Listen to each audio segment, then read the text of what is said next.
Hello and welcome. On Storyboard today, we're going to be talking to Senior Vice President and Chief Business Officer of Google, Nikesh Arora.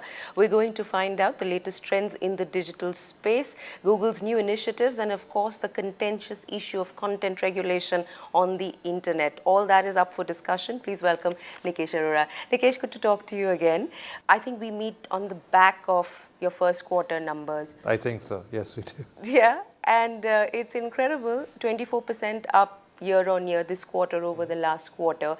You closed 2011 with near about $40 billion of revenues. When you look at these numbers, what should people like us understand of A, the trends in this space, and B, the challenges? I think it's fair to say that our revenues and our advertising dollars are following consumer behavior. 2 or 3 years ago, we were all spending time on our desktops. As technology has evolved, as people have started spending more time on mobile phones, on tablets, you're seeing that usage rise, that you're seeing advertising dollars shift there. Generally around the world, with the availability of broadband, not so much in India, you are seeing tremendous amounts of online video consumption and advertising dollars following that. And I think what you're seeing is advertising trends are, which used to be very text-oriented or search-oriented in the past, are turning into more rich media or display-oriented and video on the web, and mobile is becoming a big sort of relevant part of that equation. So that's sort of what's happening in the consumer space, and the advertising dollars are following, and I think, it's still early days. When you talk about display ad dollars, and you look at the kind of new mechanisms that YouTube, for instance, is offering. So, for instance, we are hearing a lot about TrueView. Indeed. And May we'll see you all do a first upfront. Tell us how that happens. On YouTube, we have an ad format where on TV, when I watch an ad, the advertiser doesn't know if I watched it. The advertiser doesn't know if I wanted to watch it. On YouTube, what we do is there's a format called TrueView, which is skippable ads. It says, if I want, I can skip the ad. Now, we don't charge the advertiser if somebody skips the ad. That's a very different way of presenting advertising, which means, A, the advertising better be interesting, otherwise I don't want to watch it. And B, if I've already seen it, I don't want to watch it again. So you're actually getting a true measure of whether the advertiser is getting an effective return. So I think that's one very interesting phenomenon. In New York, we're doing our first YouTube upfront. For time immemorial, at least as long as television has been around, people have sold advertising by showing the shows in New York or LA, saying, here's what my slate is for the next 6 months, for the next 12 months, and dear advertiser, do you want to sponsor this? So we're doing the same thing on YouTube. We have now channels on YouTube which we are presenting.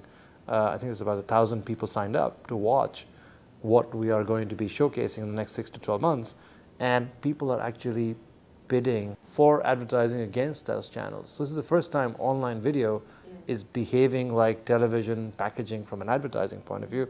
And I think it's going to go down in history as a seminal event where, for the first time, advertisers were behaving similarly. How's mobile advertising doing? Because that is supposed to be the big future of the digital space, isn't it? Oh, no, I think we're in the very early days of mobile advertising. I mean, in fact, I think mobile advertising is where online advertising was in the first 3-4 years of its existence, which is, companies are still getting the hang of why they need a mobile experience. Their websites work beautifully, their mobile sites don't, because they're not optimized to that screen. Right? So people are working on optimizing the experience for the user on smaller screens. And as that begins to happen, we'll continue to see sort of a continued momentum, if you will, of advertisers wanting to address users on that small screen. So we are seeing early adoption around the world, particularly strong in Japan, strong in the UK, strong in the US, because those markets have reasonably high bandwidth. They have lots of smartphones with their iPhones or Android phones. A lot of businesses are interested in the users. A lot of apps exist. So there's a bit of an ecosystem built in those countries. That ecosystem is transferring around the world depending on adoption of smartphones and tablets. And that's driving advertisers to want to be there. What about the India experience where mobile is concerned? Because 3G was supposed to unlock that whole world, isn't it, for everybody, for consumers, for telecom operators? And I think it's going to happen. I think it is happening, it is happening in India as well. People are using smartphones. You can see them around you. People are using tablets to some degree. I think that just needs to get accelerated, and hopefully a combination of some measures around spectrum, combination of some measures around more build out from operators, and combination of some sort of certainty with tremendous end user enthusiasm, we're going to get there. Given the telecom industry and the sheer complex crisis it is in currently, and that's an understatement. But given that, do you think that it has sort of held back the burst of optimal 3G services and therefore advertising on the mobile? Advertising is a consequence that happens if there is tremendous amounts of usage. So from a Google point of view, we don't worry about advertising. We think it will evolve. We're more excited about the end user experience because we've always focused on creating phenomenal end user products. If they work, advertising follows. That's sort of a bit of a sort of happens. Yeah. So yes, I'd like to see much more ability for users in the country to use their services they're so used to on their desktop, on their mobile devices, and that does require some amount of acceleration in the development of infrastructure. So I'm hoping that'll happen. Would the roadblocks today be because of the regulatory framework and what is happening around that, or would it be because nobody's making money, or everybody's making less money than they used to? I think if you think about infrastructure businesses, whether they're roads, their electricity, their mobile infrastructure businesses require long-term investment. They require a certain amount of time where people can generate returns. So I think the best thing that can happen for any industry, which is an infrastructure business, is certainty. Certainty in regulatory matters, certainty in matters where companies know, okay, I understand the rules, and if I play by those rules, I'll invest and I'll make money in the long term. And I think if some element of uncertainty exists, people stop spending. By the way, that's not restricted to mobiles. Any part of the world, you see economic crisis, companies hold back, they stop spending on advertising. So I think what is important for continued sustained development, where we know there's natural demand, is certainty. So if there can be more certainty injected into the environment, as specifically the telecom sector is concerned, I think you're going to see a sustained development of infrastructure and sustained momentum of users. So, that's my answer. So a little more than half your revenues today come from outside the US. So that's the rest of the world. Does India even figure? Of course, India figures. Yeah, but I mean, does it figure as a negligible little drop in terms of what the Indian market is? Look, every dollar of revenue which is profitable is a good dollar of revenue. So we'll take them as they come. Is it proportionate to the potential? No. I think there is tremendous more potential in the market than that we're seeing revenues. But again, as I said, in the long term, we believe this is going to be a market which is going to be very vibrant. It's going to be, it's a very technology savvy market. There's a huge youth population which is adopting online services. So we think the long-term prognosis for the country is phenomenal. But has it been slower than you expected? As I keep saying, it can be faster. Are we setting expectations and feeling disappointed or not? We're not. We're just going with the flow and seeing as development happens. It is going. We're going to get the revenues that come with it. But for us, what is more important is the development of a robust ecosystem, robust set of services, robust set of products for the end users, because that's going to generate revenue in the long term. We're not worried about that. Both globally and in India, very concertedly in the last couple of years, Google is investing in creating relationships with the advertising community, with media buying agencies.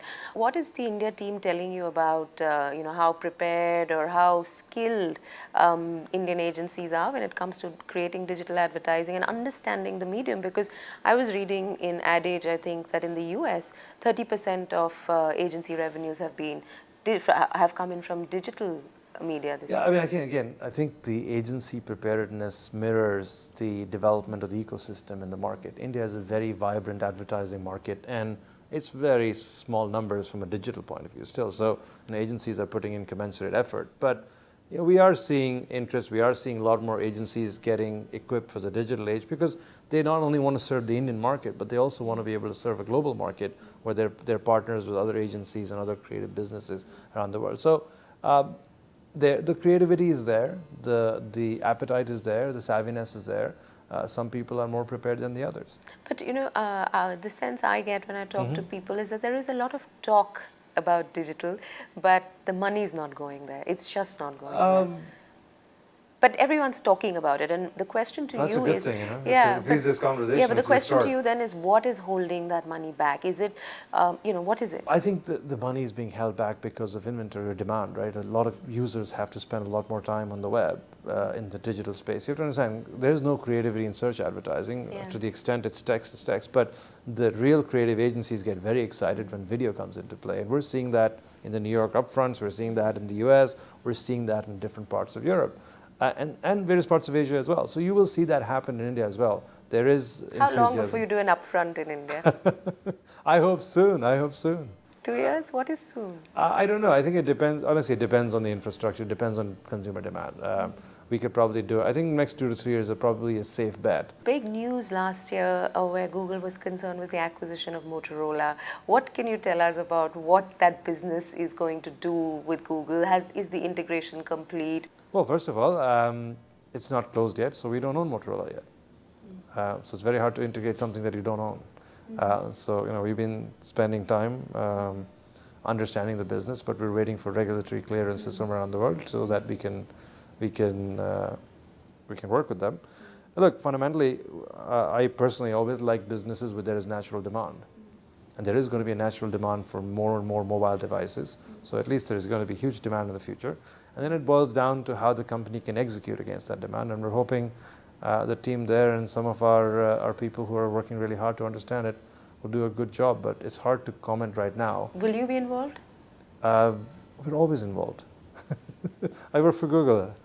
What about Google Plus? Because I think that seems to be, we keep coming back to Google and all its various achievements and all its growth, but that social networking with Google Plus, that it sort of cracked last year when it launched. And I believe now you're close to 90 million users. It's more than 100. It would be more than 100 because I think 90 million as of December 2011. But is it, again, optimal for you guys? Well, what are we talking about where Facebook is concerned? 850? Yeah, look, I think what's fascinating is that if you look at our history, and I guess maybe, I don't know, maybe it's journalists keeping us on our toes and making sure we're honest, but every time we do something, until it becomes something substantive, people always question us. Android, I remember us having a conversation a few years ago and saying, hey, Nikesh, what's going on with Android? Is it optimal? Should you guys be in the mobile operating systems business?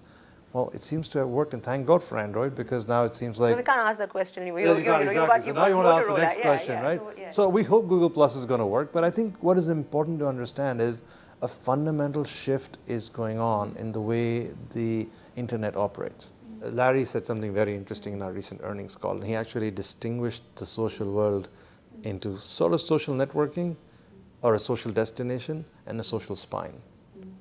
So one incarnation of Google Plus is a social destination where I can go do whatever I do in a social network.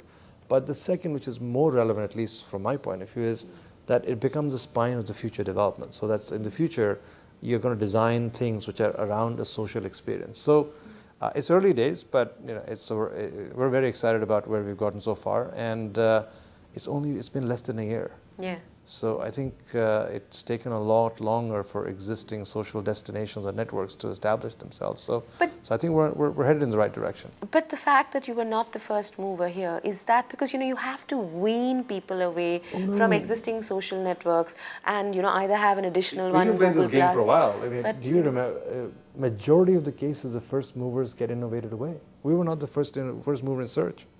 We never were. We're not the first mover in online video.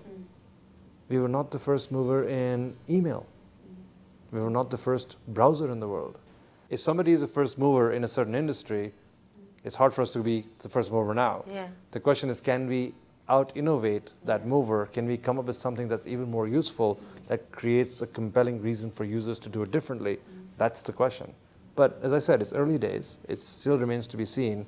But we're very pleased with the early signs that over 100 million people have joined it. They're beginning to get utility out of it. They're beginning to enjoy it. And hopefully that creates a bit of a momentum and creates a bit of a viral notion that everybody else needs to get on it. So you better get on it. How would you react if I said that while Google is a lot bigger and more comprehensive in terms of the services it offers and how it touches its consumers, Facebook has captured mind space in the past couple of years, whether it's the movie or the mystique around Mark Zuckerberg or the fact that their IPOs are going to be out this year. Would you agree that for a company which is not competing with you at all the various different things you do, that it's capturing share of mind a lot more? Yeah, look, I think there will always be another company, another set of innovators, another set of amount of innovation that's going to capture the fancy of us as users, right? We all like change, we all like different things at different points in time. But that's not where we spend our time focusing, right? Our focus is, can we keep users excited about our products? Because the biggest failure can be if users don't see value in your product and they leave. So we are seeing from all of our products and all of our usage that users are happy with a lot of the products we have to offer. And then on the back of it, to keep the innovation engine alive, you have to make sure you're generating tremendous amounts of capability for investment. So our business side of things is doing really well. Yeah. I mean, we did, I'd say, upwards of $8 billion of incremental revenue last year. That's still larger than what many of the names you're thinking of are going to do. So we're still generating more money. No, I accept So from that perspective, yeah. Yes, are we concerned that there are other things that are out in the market? Yes, we are, but we're not thinking about it from a competitive position. We're thinking about it, how can we keep creating great products so we can keep users with us and keep their belief in Google as an innovation business, as something that if we come out with a product, you should try it because it's probably cool and solves the problem. Let's shift from what's happening at Google to what's happening outside Google, and that is the intense efforts to regulate the online world, whether it's in the USA, whether it's conversations here in India. Look, this is a new medium, it's breaking the rules, totally, so right. there will be a huge amount of fluidity for some time till we get equilibrium. But how are you guys coping? Because I've been reading about how big your budgets are for lobbyists and stuff like that. Because clearly this is an area of concern. We saw what happened with SOPA PIPA, which seems to have got postponed indefinitely and is out of the picture. But there is CISPA, which a company like yours is supporting. What are the conversations around regulation of the internet? Yeah, I like the way you characterize it, and what you have articulated is the challenge. The challenge is that we are moving into a connected world, where I wouldn't say the rules are being broken, but it is creating new platforms and new conversations much faster, right? It's sort of like things just happen much faster. Just the dissemination of information has become so much faster that it changes the entire social contract. So that's the more fundamental shift we're dealing with generally as society. Yeah. And regulation over time has been designed to create a level playing field, create equality, create a whole bunch of good things for society. And now what we're trying to do is we're trying to see how the old model of regulation applies to this new world. And I think therein fundamentally lies a bit of a challenge. Maybe that some of the old models are not going to apply in the future to the new world because it's hard to implement the old model in the new world. Maybe the new world has a new model. And I think that kind of thinking is happening in different parts of the world. Some people are coming up with more innovative ways of dealing with these issues.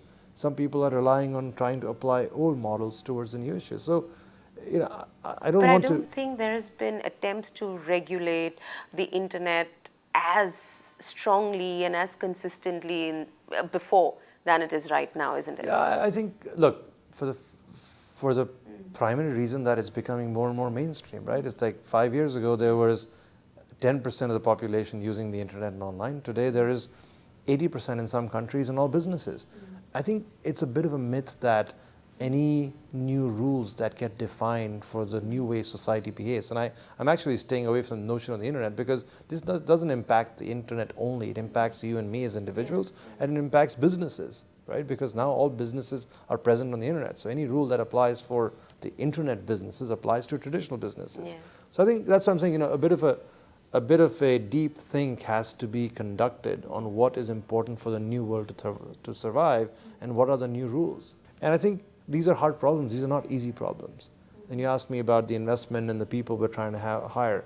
I think we're trying to put the people in place around the world to be able to have these conversations and participate in this rethink in constructive ways.